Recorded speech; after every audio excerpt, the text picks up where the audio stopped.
So, what exactly is corporate entrepreneurship?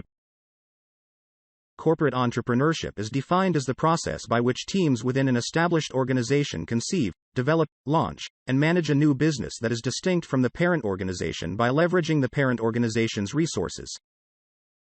Corporate entrepreneurship encapsulates more than just new product development. It also includes ventures to drive innovations in services, brands, channels, etc. Likewise, it can involve breaking from the existing business model of the parent organization. In other words, business model innovation, or BMI.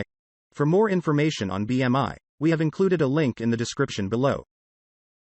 Studies have shown corporate entrepreneurship stimulates innovation, revitalizes the organization, increases employee productivity, propels growth through disruptive offerings, and creates a superior market advantage.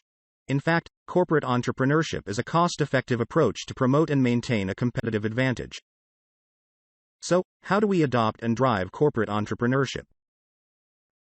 Well, there are 4 dominant models of corporate entrepreneurship. The model an organization adopts is dependent on how it's positioned along 2 dimensions.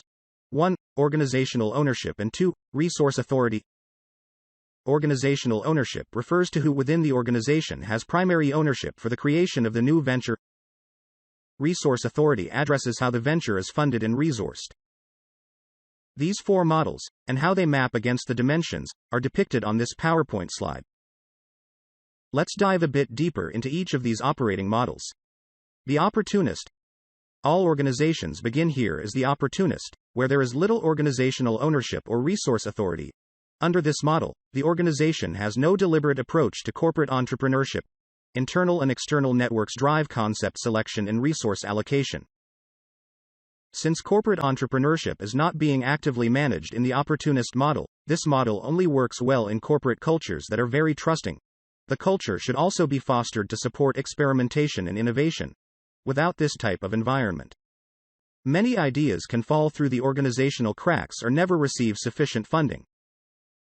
Usually, after seeing some success in its entrepreneurial endeavors, the organization will start formalizing and adopting one of the 3 other models.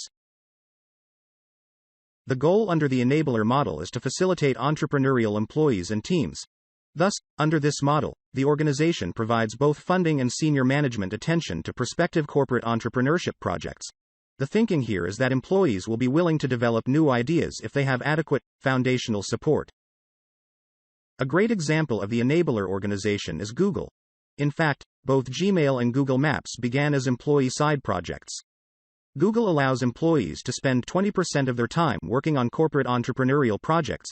Activities include promoting their ideas to colleagues, assembling teams, and building prototypes. At any given time, Google is supporting over 100 new business ventures at various stages of development. If a project succeeds, the team members are awarded significant bonuses, up to millions of dollars. The advocate model exhibits strong organization ownership by evangelizing and promoting corporate entrepreneurship.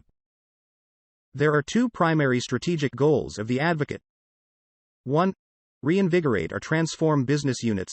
2. Support corporate entrepreneurship teams. The final, and most mature model, is the producer. As the most mature model for corporate entrepreneurship, the producer provides full-service support by conceiving, screening, funding, coaching, scaling, and reintegrating new business concepts. This type of organization can even establish a center of excellence for corporate entrepreneurship projects. For more information on establishing a center of excellence, we have included a link in the description below. So, which model for corporate entrepreneurship do you believe would be most effective for your own organization? Leave your answer in the comments below. Also, do you want to learn more about and achieve excellence in innovation? Gain the knowledge and develop the expertise to become an expert in innovation management. Our frameworks are based on the thought leadership of leading consulting firms, academics, and recognized subject matter experts. To learn more, we have provided links to this resource in the video description. To be competitive and sustain growth, we need to constantly develop new products, services, processes, technologies, and business models. In other words, we need to constantly innovate. Ironically, the more we grow, the harder it becomes to innovate. Large organizations tend to be far better executors than they are innovators. To effectively manage the innovation process, we need to master both the art and science of innovation. Only then can we leverage innovation as a competitive advantage, instead of viewing innovation as a potential disruptive threat. We have included links to all frameworks referenced in this video in the video description. If you have any questions, please leave them as comments below. If you enjoy these types of videos on business frameworks, methodologies, and management models, then be sure to like this video and subscribe to our channel. Also, check out Flevy.com directly for thousands of best practice business frameworks and tools. We regularly publish videos like this one across a multitude of management topics, from growth strategy to digital transformation to lean management.